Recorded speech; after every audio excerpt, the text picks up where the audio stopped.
Donc, Erev Tov, excusez-moi pour le retard. Et nous reprenons dans Psachim, dans le deuxième chapitre d'Afrav Gimel Amud Bet. Je vais faire un petit rappel parce que la Sougia la semaine dernière était un peu compliquée. Donc, je vais faire une petite synthèse de ce que nous avons vu, enfin une partie de ce que nous avons vu. Nous avons vu que la Gemara posait la question sur Rabbi Yossé Aglili, qui pense que le chélèv, que quand la Torah a permis l'anvela, ça n'englobait pas le chélèv. Quand la Torah a permis, soyons précis, non pas de manger, mais de tirer profit d'une viande nevela, ça n'englobait pas le chélèv. Et donc, contrairement à Rabbi Akiva qui dit que on sait que le chélèv est permis au profit, parce que quand la Torah dit vous pourrez profiter d'une nevela, ça englobe aussi le chélèv. Et donc, si le chélèv d'une vela est autorisé au profit, tous les chalavim sont, même si c'est une chéra, ça sera pareil. Mais pour Rabbi Yossi Aglili, d'où il l'a sorti? Il l'a sorti de ce que la Torah dit à propos de la nevela, de chélèv nevela, chélèv trefa, yaseh le chol melacha. Voilà, il y a écrit yaseh le chol melacha. Vous pourrez en faire ce que vous voudrez. Donc, c'est de là qu'on l'a appris. La Gemara a demandé, alors d'après Rabbi Yossi Aglili, d'où il va savoir que le guide anaché, où la Torah dit qu'on n'a pas le droit de le manger, et d'après Rabbi Abaou, quand on dit il ne faut pas manger, ça veut dire qu'il ne faut pas non plus profiter. Or, nous avons vu qu'on a le droit de profiter du guide anaché. D'où Rabbi Yossé Aglili va-t-il tirer l'enseignement qui va nous permettre de tirer profit du guide anaché? La Gemara a donné deux solutions. Elle a dit peut-être qu'effectivement, Rabbi Yossé Aglili pense comme Rabbi Shimon, que nous avons vu précédemment, et qui dit que le guide anaché, c'est Asurbana Bemet. Il y a Choliot, justement, étant donné qu'on n'a pas de verre, on a l'otochlou, l'oyochlou ben Israël guide anaché, donc le guide anaché est interdit à la consommation. D'après Rabbi Abaou, ça veut dire aussi le profit. On n'a aucun verset pour permettre, donc ça sera interdit. Ou alors, et c'est là-dessus qu'on a terminé la Gemara la dernière fois, ou alors on peut expliquer que Rabbi Yossi Aglili reconnaît aussi que le guide anaché est permis au profit. Et comment il va le savoir? Il va le savoir tout simplement par un kalvachomer de chelev. Pourquoi? Parce que on vient de voir que le chelev, il est moutar bana, puisque la Torah a dit, il y a le chol melacha. Or, le chelev est un issour achila grave, puisqu'il est sanctionné par karet.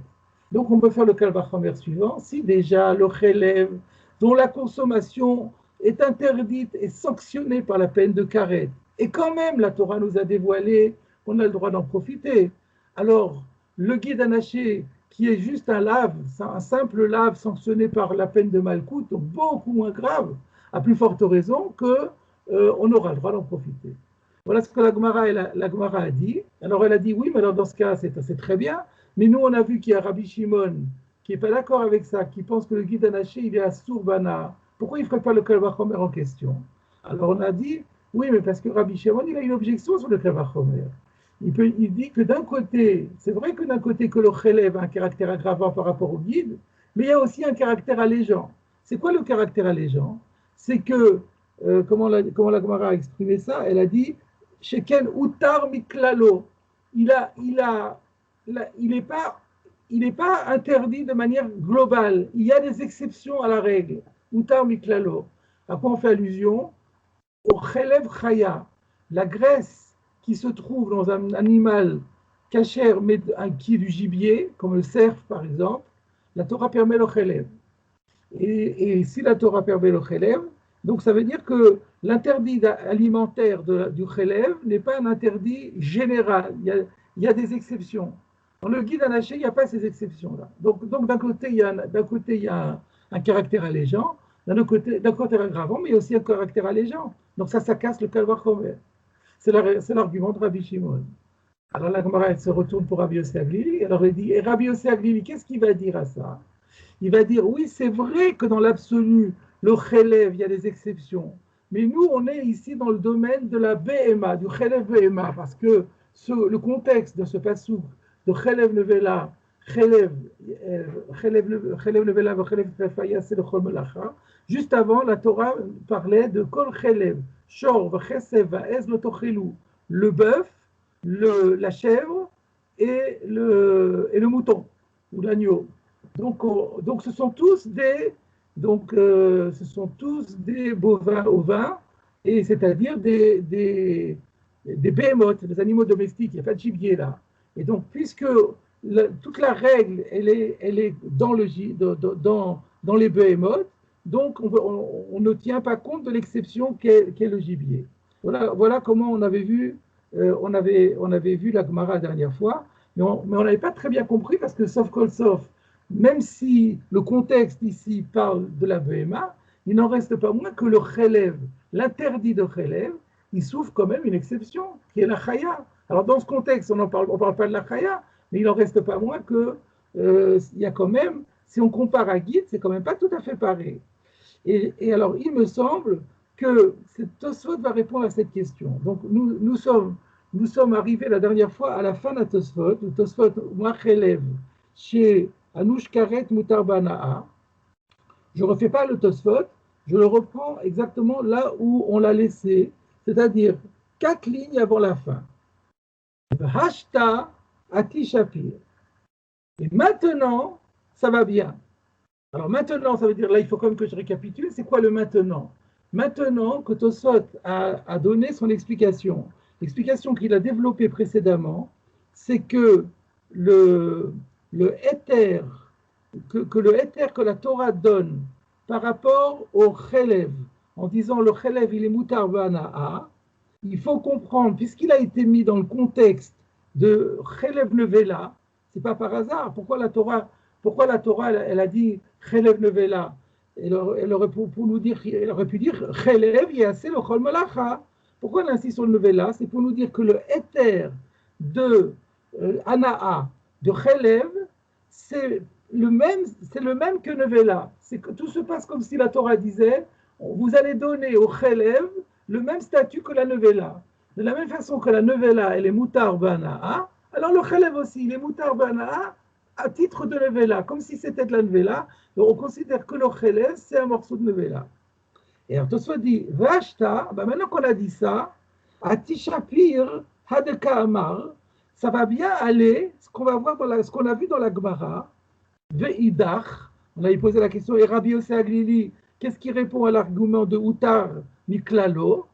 Anan, Bebehema Kaminan. Il répond, nous on parle de la Behema. Et alors on n'avait pas compris, qu'est-ce que ça veut dire on parle de la Behema? Mais n'empêche que le Issour Chelev, il est limité à la Behema, et il ne s'étend pas à la Chaya, contrairement au guide. Alors c'était quoi? Donc on voit que le Tosfot, quand il dit va acheter à Tishapir, c'est qu'il avait un problème. Il ne comprenait pas qu'est-ce que la Gemara dit en disant Anan Bebehema Kaiminan. Et alors maintenant, on va comprendre. Alors comment on va comprendre? De l'oyal finan, et là, Sheye Bichlal Eternevela. Parce qu'en vérité, tout le limoud ici, c'est que le chelev est englobé dans la permission de la nevela, comme je viens de le dire. Sous-entendu, et ça ne concerne que la behema, et ça ne concerne pas la chaya. Donc, dans la mesure où toute la règle de cette permission de tirer profit du chelev, nous venons d'expliquer que c'est parce qu'on intègre le chelev dans la nevela, et que la nevela ne concerne que la behema, donc on n'a pas à se préoccuper de ce qui existe au-delà de la behema.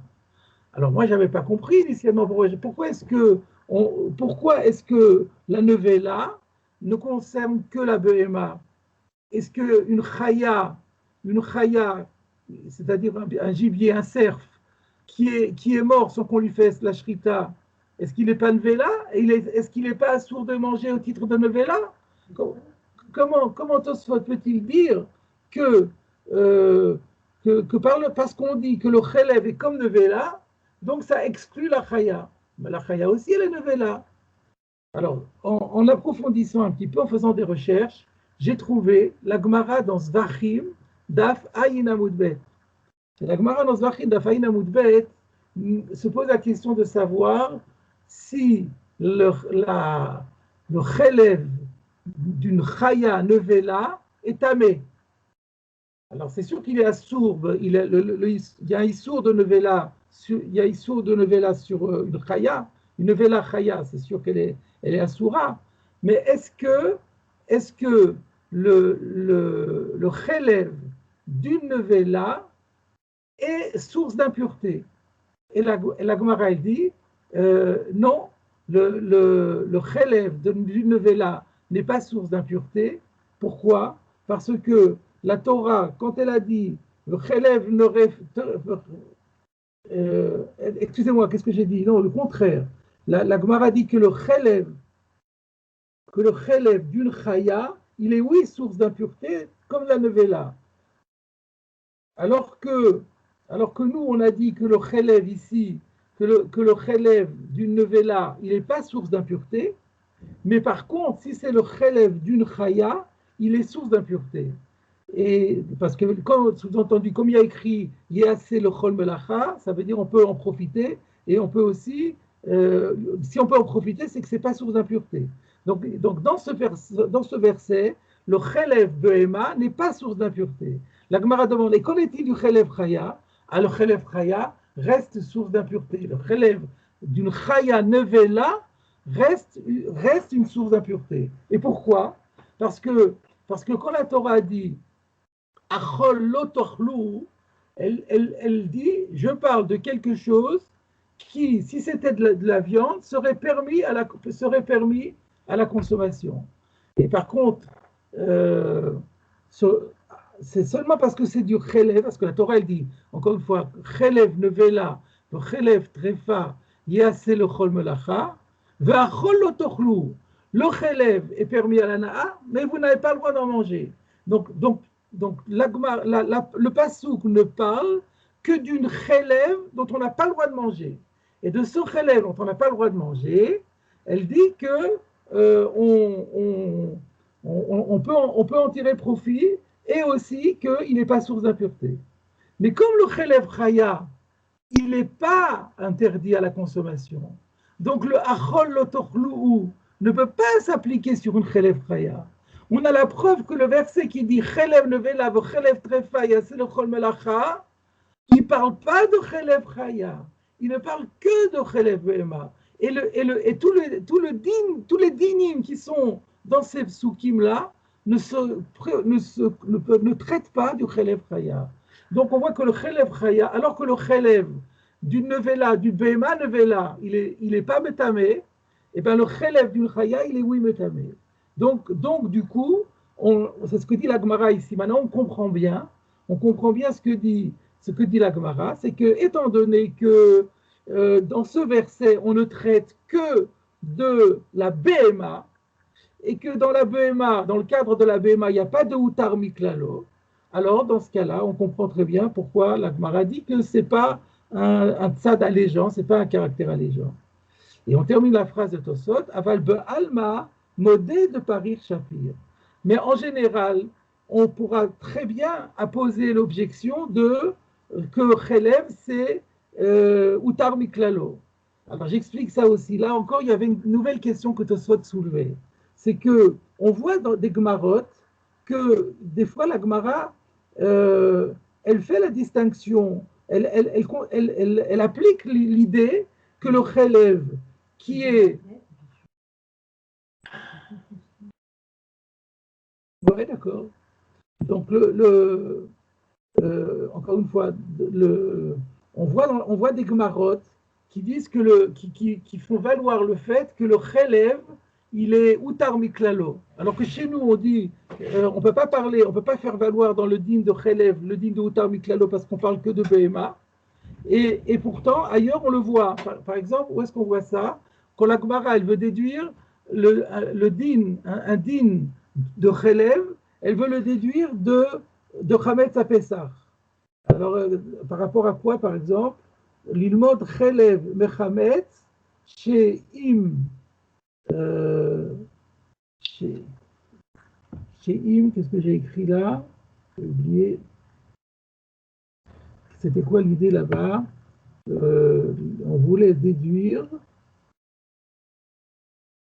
Je ne me rappelle plus. Il y a une Gemara plus loin où on voulait déduire un din qu'on trouve dans le Chametz, et peut-être que c'est. Je ne sais plus exactement. Et en tout cas, déduire que que de la même façon que le chelev, que le chametz et le chayav, le chelev aussi. Et ensuite, la Gemara dit, ah non, parce que le chelev c'est moins grave que le chametz, parce qu'il utar miklalo. Donc on voit que la notion de utar le miklalo, elle existe.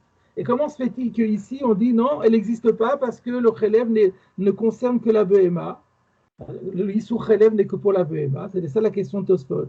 Ici, on dit que comme le Issur Chelev ne concerne que la BMA, et que dans le cadre de la BMA, il n'y a pas de Utar Miklalo, donc il n'y a pas de digne de Utar Miklalo dans le Chelev. Et par ailleurs, on voit que la Gemara dit oui, que Chelev n'est pas comparable à d'autres Issurim parce que Utar Miklalo.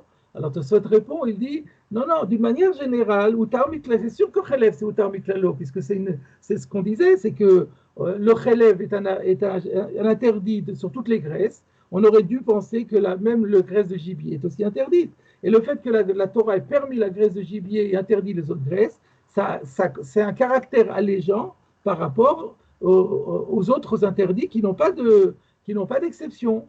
Donc de manière générale, on peut maintenir l'objection. Mais chez nous, non. Et pourquoi chez nous, non? Parce que nous, on ne parle que de la BMA, parce que tout le din ici, c'est que le chelev est englobé dans le din de Nevela de la BMA, et le din de Nevela, ici, ne s'applique qu'à la BMA et pas à la Chaya, comme on l'a vu dans la Gemara de Zahir. Voilà, c'était un peu lourd et un peu compliqué, mais je ne voulais pas être me battre là-dessus. Maintenant, on va pouvoir passer à la suite de la Gemara, et donc rassurez-vous, ça va être plus simple. Donc, nous reprenons la Gemara. Mikedi. Nous sommes arrivés dans la Gemara, Mikedi. Non, alors, excusez-moi, il y a encore un Tosfot. Je vous rappelle maintenant, le deuxième Tosfot, on ne l'a pas fait non plus. Alors, faisons encore un Tosfot. Juste encore sur ce, donc c'est sur ce qu'on vient de dire. On a dit que la Chaya, dans le cadre de la BMA, on ne trouve pas aucun éther. Et donc c'est comparable le guide est comparable à BMA et on peut déduire guide de BMA. C'est de la même façon que la Torah a dit que la BMA est permise au profit, alors qu'elle est les chayavet karet, elle n'a aucun autre caractère allégeant.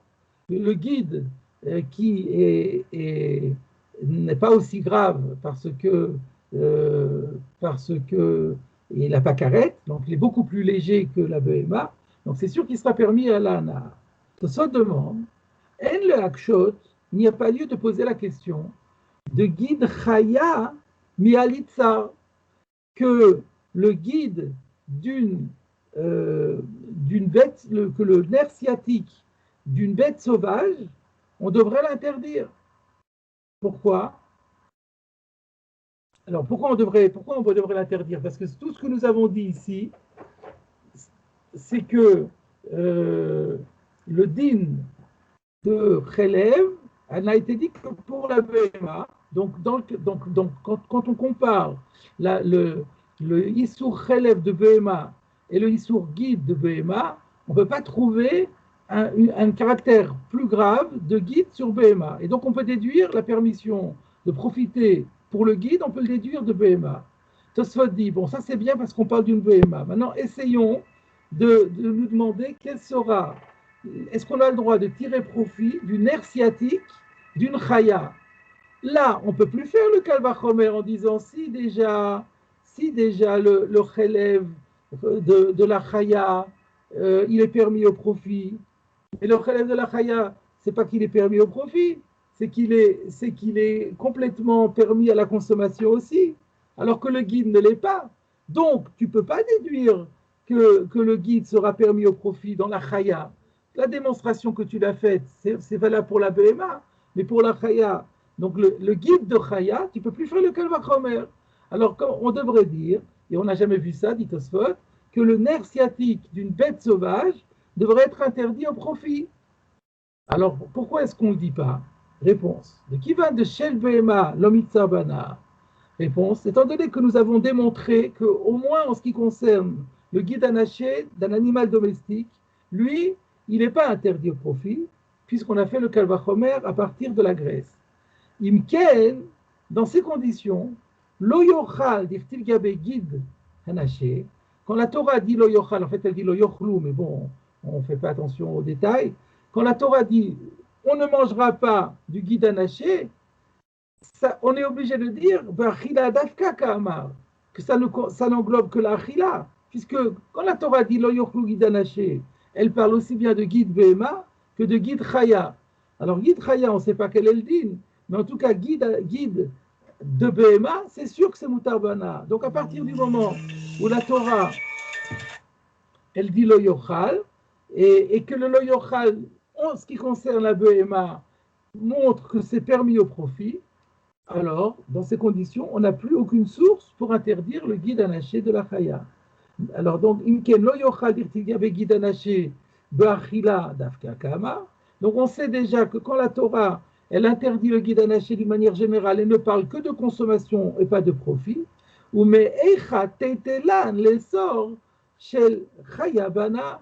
Donc, d'où ça nous viendrait l'idée d'interdire le guide au profit.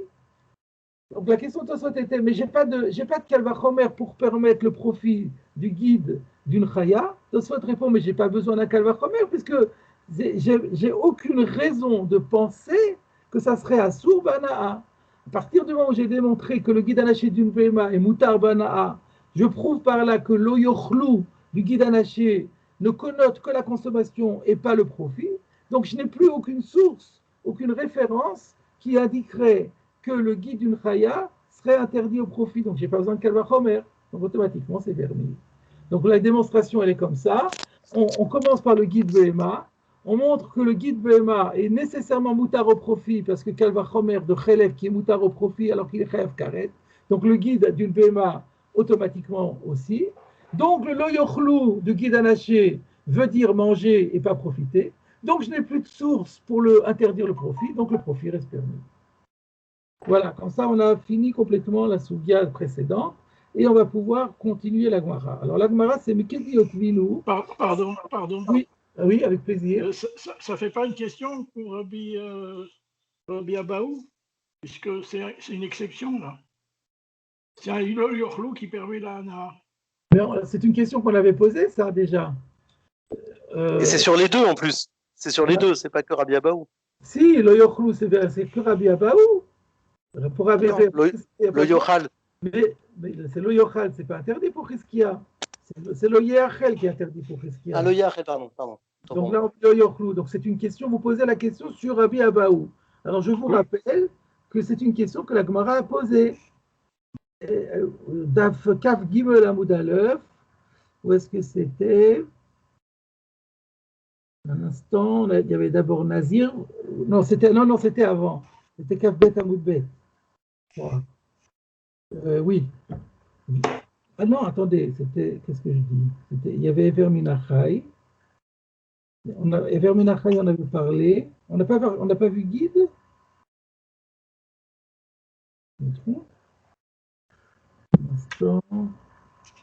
Mais si, puisque c'était la sougya où on pouvait l'offrir au goy, la cuisse entière. Mais oui. Où est-ce qu'on a vu ça? Le Yerachou, c'est ça? Où est-ce que c'était? On a amené la Kushia avec cette Mishnah qui permettait d'offrir au goy. Ouais, c'était encore avant, je crois. Ouais, c'était Dafkaf Bet Amud Aleph. Elle est où, Sougia? La Gemara avait dit Mativ Rabbi Yitzchak Napcha, Vare Gid Anaché de Rachamana Amar, Al Ken lo yochlu bnei Israël et Gid Anaché, Utnan Sholeach Adam Yerech Enochi, Vegid Anaché betocho, Mipnei Shemekomo Nikar. Donc, c'était la question que vous soulevez. Et comment Rabbi Abaou peut dire que c'est Moutar Bana? Et alors, on avait répondu Kassava Rabbi Abaou que chez Outra Nevela, Yves Chelba Vegida Outra. Rabbi Abaou, lui, il pense que lorsque la Torah a permis la Nevela, le guide faisait partie de la Nevela. C'est ce qu'on avait répondu avant. Ensuite, on avait dit ça va bien si on dit Yesh Begidin Benotentam. Et si on dit En Begidin Benotentam, alors qu'est-ce qu'on dit? Alors là, on avait répondu effectivement. Et ça, c'est Rabbi Shimon. Et bien lui, il pense que c'est Asur Bana. Donc ça, c'est ce qu'on avait répondu d'après Rabbi Abaou. Alors maintenant que vous soulevez la question, alors d'après peut-être, là, on va d'après Rabbi Yossé Aglili. D'après Rabbi Yossé Aglili. Ah oui, ici, juste la question était. Maintenant, la Gemara avait rebondi sur Rabbi Yossé Aglili. Donc, sur Rabbi Akiva, il n'y en avait pas de question. c'était le Heter Dana, c'était parce que c'est ce qu'on avait dit avant, parce que c'est englobé dans la Nevela. Mais d'après Rabbi Yossé Aglili, qui dit que le Chelev n'englobe pas, n'est pas englobé dans la Nevela, et il faut un verset spécial, donc il aurait fallu aussi pour guide également. Et donc, qu'est-ce qu'on a répondu? On a répondu que, on l'a déduit par Kalvachomer de Chelev. Et donc, on a déduit par Kalvachomer de Chelev, et que le Lo Yochlu ici, ben oui, ben c'est ça en fait. Alors voilà, j'ai la réponse à votre question, c'est-à-dire, on a deux solutions. C'est pour dire que le guide est Mutar Bana'a. Soit on dit que c'est parce que c'est Utar Bichlal Levela, soit on dit que c'est par Kalvachomer de Chelev. Mais en tout état de cause, ces deux enseignements, ces deux déductions plutôt, elles me dévoilent que lo yochlu ici, ça veut dire que achila. C'est d'ailleurs ce que la Gemara va dire, parce que finalement, si on fait le bilan de ces 2 pages de Gemara, il y a eu plein de cas où on a attaqué Rabbi Abaou en disant, mais attends, il y a écrit lo yochlu et c'est Mutar Bana. Qu'est-ce qu'il dit Rabbi Abaou chaque fois? Oui, mais il y a un verset. Il y a un verset où il y a un Kalvachomer. Kalvachomer, c'est comme un verset. D'accord? Donc, il n'y a aucun problème. C'était une objection contre Rabbi Abaou, mais il n'y en a pas. Quand la Gemara a demandé, c'était la question finalement, la question que vous soulevez là maintenant, c'est ce que la Gemara a demandé ici, en disant, quand la Gemara avait dit, le Rabbi Yossé Aglili, Ashkechan Chelev de Shari Rachaman Abana, et la guide Nemade Assour. C'est exactement votre question. Pour Rabbi Abaou, on devrait dire que c'est Assour, nous savons que c'est Moutar, comment est-ce que c'est possible? Et on a répondu, ben, il y a un Kalvachomer. Voilà. Donc tout va bien. Merci. Alors on reprend dans la Gemara Mikedi Otvinu, c'est à peu près au milieu de la page, c'est en face de la moitié du Tosot Maï Benayou, pour vous situer. Donc, Mikedi Otvinu Kolanekrae Veshaninu. Étant donné qu'on a objecté tous ces versets, et chaque fois, on a trouvé une réponse. C'est exactement ce que je viens de dire. Regardez Rashi pour clarifier les choses, de quoi on parle exactement. Mikedi, étant donné, Otvinu kolanar krae, on a objecté tous ces versets. Tous ces versets, de quel verset on parle, nous dit Rashi? De Kol Isurin, Sheneemar Ba'en Lotochal, ou Mutarin Vana. Voilà, tous ces versets, c'est tous les cas où il y a un interdit à la consommation et où la Torah a exprimé l'interdit à la consommation en disant tu ne mangeras pas et qui sont quand même permis au profit. Et donc, qui faisait problème à Rabbi Abaou, qui dit que lorsqu'il a écrit le Torah, ça interdit le profit. Donc ça, c'est le bilan. Étant donné que maintenant, on a fait le bilan de tous les exemples où la Torah disait le Torah et où c'est quand même permis au profit, on les a objectés à Rabbi Abaou, Veshaninu, et il a répondu chaque fois. Regardez Rashi, qui est le sujet de Shaninu, Rabbi Abaou. Et chaque fois, Rabbi Abaou a trouvé la réponse. Et comment il a trouvé la réponse? Ve'ashkach behu prata l'éther. Il a chaque fois trouvé un verset exclusif, c'est ça, prat pour exclure. Il a trouvé une exclusion dans le verset, une exclusion de l'interdit, de manière à exprimer la permission. Lomatsinu be'echad me'ukulam. Donc finalement, on ne trouve pas un seul des versets, de tous ces versets, chez Ichmirbo Rabbi Abaou, dans lequel Rabbi Abaou se montrerait plus sévère, Veyomar chez Assour Bana'a, et il dirait que telle chose est interdite au profit, ou le Chizkia l'Ishtoru, et que pour Chizkia ce serait permis. On n'a pas ça. On n'a pas trouvé, finalement, on a vu qu'il y avait une marloquette Chizkia et Rabbi Abaou, mais elle ne débouche sur rien de halachique, puisqu'il n'y a pas un seul cas où on a trouvé, parce qu'il y a écrit lo yochal et pas lo yeachel, que d'après Rabbi Abaou c'est interdit et d'après Chizkia c'est permis. Partout où d'après Chizkia c'est permis, eh ben, Rabbi Abaou a dit c'est aussi permis pour moi parce que j'ai trouvé un verset, un connexe, Shelachem, Shelcha, Kalvachomer, tout ce qu'on a vu, Nevela, tout ce qu'on a vu pour trouver pour une permission. Donc, comme dit Rashi, on n'a pas. Et la davar assour le divrei shnehem. Ve'a mutar le divrei shnehem. Donc au final, en conclusion de tout ce qu'on a vu, on peut dire que ce qui est interdit au profit est interdit d'après les deux, d'après Chizkiya comme tout pour Rabbi Abahu, et ce qui est permis au profit l'est d'après les deux. Donc finalement, voilà, donc ça c'est le point de départ de la question. Donc je reviens à la Gemara. Étant donné que nous avons apporté toutes ces objections et que sans aucune exception, elles aient toutes été résolues par Rabbi Abahu. Chizkiya veut Rabbi Abahu b'maï plié. Au final, donc sur quoi porte le débat et la discussion entre Chizkiyahu et Rabbi Abahu? Donc Chametz ve'Pesach, valiba de Rabbanan, Beshor, Aniskal, valiba de Divrei Hakol. Donc au final, la discussion elle porte uniquement sur deux choses. Sur Chametz à Pesach, d'après les Rabbanan qui pensent que c'est Asur Bana, sous-entendu pas d'après Rabbi Yossé Aglili, d'après Rabbi Yossé Aglili qui permet à la Na'a. Donc là, ils ne discutent pas là-dessus. Ils discutent d'après celui qui pense que c'est Asur Bana, c'est-à-dire les Rabbanan.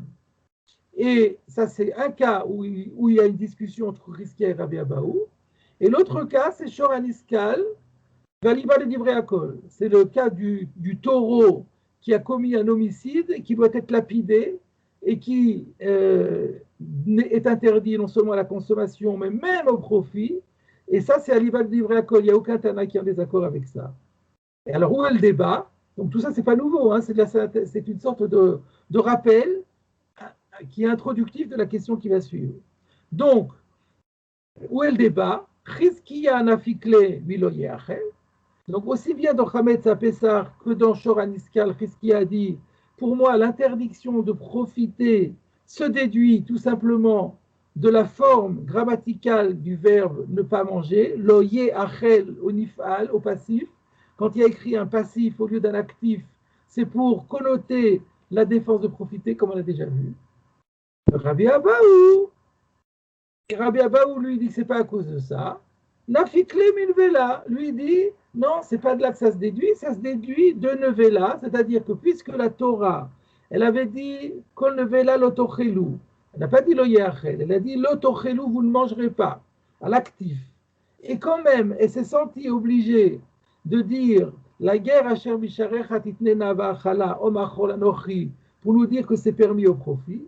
De là, on déduit que chaque fois qu'il y a une interdiction de manger, quelle que soit la forme grammaticale, c'est Asur Bana'a. Donc, ils sont tous d'accord que c'est Asur Bana'a. Simplement, la question est de savoir d'où on tire l'interdiction de Hana'a, de Chametz à Pesach et de Shor Aniskal. Là, il dit tout simplement lo Yehachel, et l'autre, il dit non, c'est de Nevela. C'est ce qu'on appelle dans la Gemara Mashma'ud Dorshin Ika Benayu, que le débat ne porte que sur la manière dont on le tire dans la Torah, mais sans qu'il y ait un débat au plan pratique et halachique. Regardons. Pardon, on avait dit que le lo yachel, il était valable aussi pour Rabbi Abahu.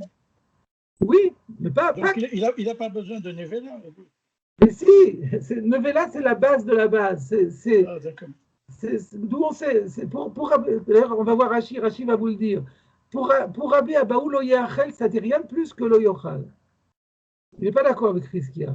Donc, s'il y a écrit lo yachel, ça veut dire manger, ça ne veut pas dire profiter. Le fait que ça a été mis au passif, ça ne change rien. Alors, d'où il sait que lo yachel, lo yochal, tout ça, c'est Asur Bana'a, eh bien, il va le déduire de Nevela. Très bien. Regardez Rashi. De maï plié. Alors, sur quoi finalement discute-t-il? De en lecha isurim. Le recherche, il corrige, on a isuré ana'a, et le recherche corrige, c'est plus fluide. Si on dit de en lecha isurim bedavar, il n'existe aucun interdit sur quoi que ce soit. Shene marbolav bachiloto, à propos duquel la Torah donne une interdiction de manger.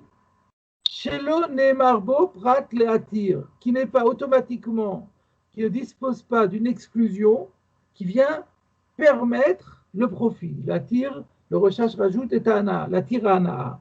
Donc, c'est-à-dire qu'au final, quand on fait le bilan de tous les exemples d'interdiction de manger, il n'y en a aucun où l'interdiction de manger finira par concrètement interdire non seulement le fait de manger, mais aussi le fait de profiter, et la anarch nedvarim. Il n'y a que ces deux-là. Tous les autres, finalement, sont permis au profit. Les deux qui sont interdits au profit, à propos du fait d'une expression, d'une interdiction de manger, c'est anarch nedvarim. Dirtiv ba'en, lo achel.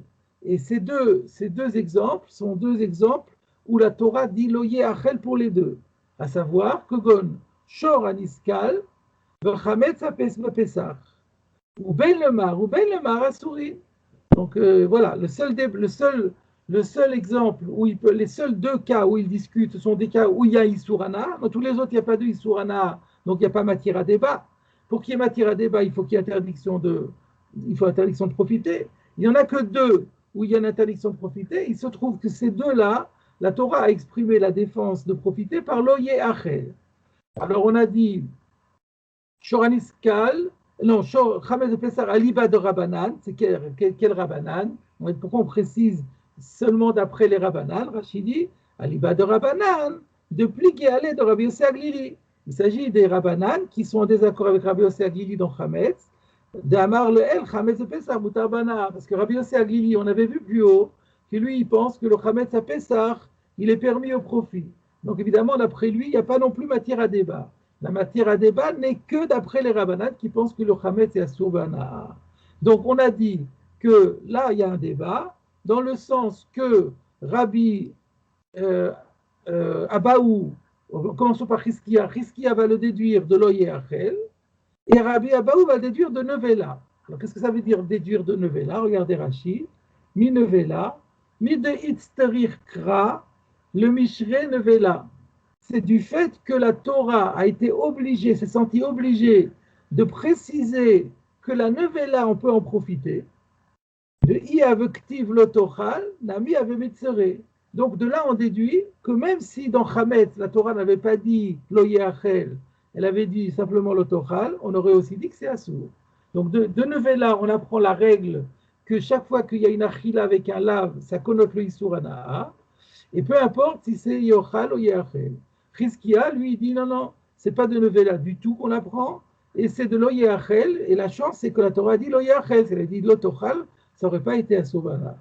Voilà le débat rappelé, on n'a rien appris jusqu'ici, hein. C'est juste un débat que la Gemara rappelle entre Chizkiya et Rabbi Abaou.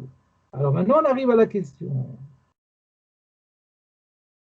Mikedi, ben le mar ou ben le mar asourin bana.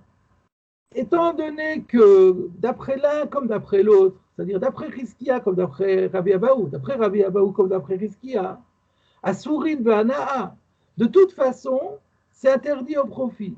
Donc, c'est vrai qu'il y a l'un dit pour telle raison, pour tel verset, pour telle déduction du verset, l'autre dit pour autre chose, mais en tout cas, sur le plan de la loi, ils sont d'accord tous les deux que c'est Asourin Bana.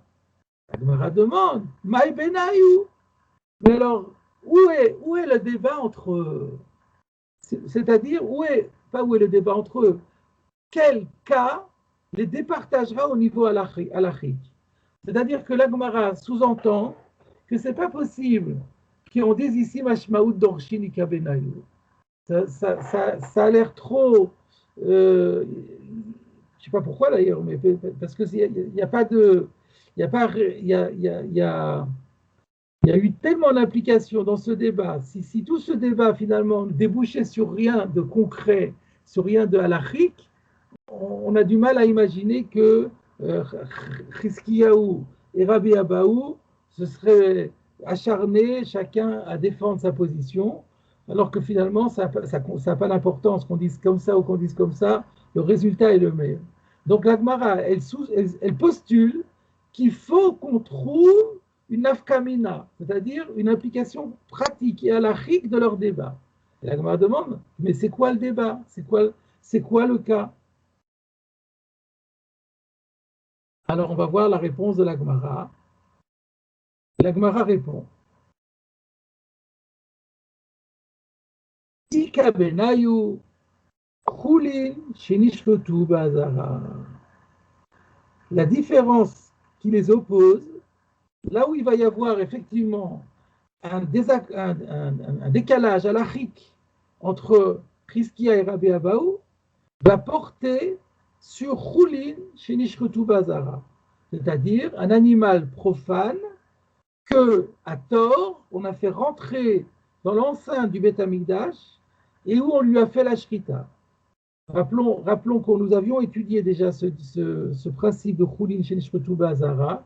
C'était Daf Gimel Amud Aleph, dans Rashi, dans le Dibour. Attendez. Non, Kaf Bet Amud Aleph, dans le Rashi Dibour Amatril Rabbi Meir. Rashi disait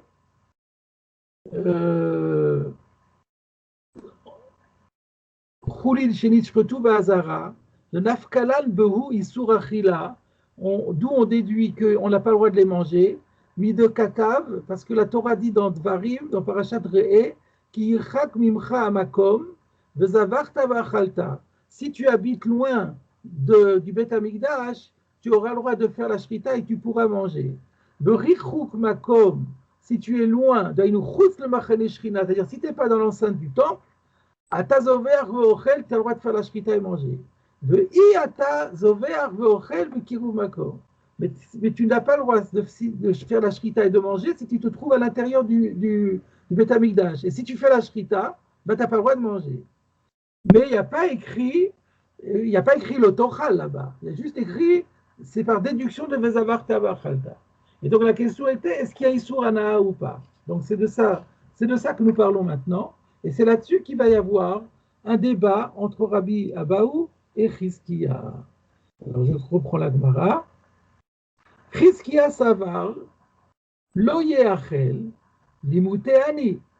Chizkia va penser que lo yeachel, qui a été écrit pour Shoraniskal et pour Chametz HaPesach. Qu'est-ce que ça m'apporte? Limuteani, c'est pour exclure du profit, de la permission de profiter, le Chametz et le Shoraniskal. Donc je sais déjà, grâce à lo yeachel, que Pesach, Chametz HaPesach et Shoraniskal sont interdits au profit. Auto, alors comme maintenant dans la tréfa, rappelons qu'il y a un verset dans la tréfa qui dit ou basar basade tréfa lotochelu, la kelef tashlichun auto. Vous avez la tréfa, vous avez le droit de la jeter en pitance au chien. Ça veut dire que vous pouvez en profiter.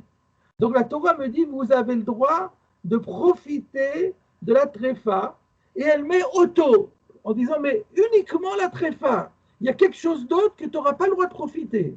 Pourquoi ça vient ce auto? Comment on va l'expliquer ce auto? Limute choulin shenishchotu bazara. Ben ça va venir nous dire que les choulin shenishchotu bazara, que jusqu'à présent on avait seulement dit qu'ils n'ont pas le droit, on n'a pas le droit de les manger, et bien maintenant le auto vient me dire attention, la tréfa elle est permise à l'ana, mais ça c'est pas permis à l'ana. Donc Chizkia pensera que choulin shenishchotu bazara c'est asur ba'ana midoraita. Rabbi Abahu, tandis que Rabbi Abahu, Savar, lui, il va dire ah non, auto, je ne peux pas l'utiliser pour ça. Limuteani, moi j'ai besoin de auto pour exclure de la permission de profiter le choulin, qu'est-ce que je veux dire, le Chametz HaPesach et le Shoraniskal. Pourquoi? Parce que, alors sous-entendu là, ça va d'après Rabbi Yehuda. Parce que nous avons dit que d'après Rabbi Abahu, il déduit de Nevela qu'il y a Issour Anaa dans l'Otochal et donc dans Chametz HaPesach et Shoraniskal. Mais ça, c'est seulement pour Rabbi Meir qui dit que dans Nevela, la Torah, elle a dit tu donneras au goy ou tu donneras aux guerres, mais c'est indifférent. Et donc, c'est juste une manière de dire tu peux tirer profit. Donc là, on peut déduire que l'Otochal, c'est Issour Anaa. Mais d'après Rabbi Yehuda là-bas, si vous vous rappelez, Rabbi Yehuda, lui, il disait Dvarim kiktavan. Ah non, le verset, il est nécessaire pour lui-même, pour me dire que si tu donnes aux guerres, tu n'as pas le droit de le vendre aux guerres. Si tu le donnes au goy, tu n'as pas le droit de le donner au goy, il faut que tu le vendes. Donc, il n'y a pas du tout, le verset n'est pas venu me permettre une anaa. L'anaa, elle était déjà réputée permise. Ce que le verset est venu me dire autre chose. Il est venu me dire, tu ne peux pas en faire n'importe quoi. Soit tu le donnes aux guerres, soit tu le vends au goy. Et donc, on n'a pas de source encore pour dire que l'autochal, c'est un Issour Anaa. Et on va le déduire de Auto. Et si je le déduis de Auto, donc je n'ai plus de source pour Choulin Shenishretu Bazara. Donc, qu'est-ce que je veux dire? Choulin Shenishretu Bazara, Lavdoraïtaninu. Je serais amené à dire que Choulin Shenishretu Bazara, ce n'est pas de Horaïta. Alors, on va encore faire les rachis, si vous voulez. Oh, c'est comme vous voulez, hein, parce qu'il est déjà tard. Il est 21h57, donc je ne veux pas exagérer. Voilà, j'ai juste introduit la Gemara et on fera sur cette Gemara maintenant, la semaine prochaine, si Dieu veut, parce que les deux rachis sont très longs, donc ce n'est pas la peine de les bâcler. On reviendra dessus, si Dieu veut, la semaine prochaine pour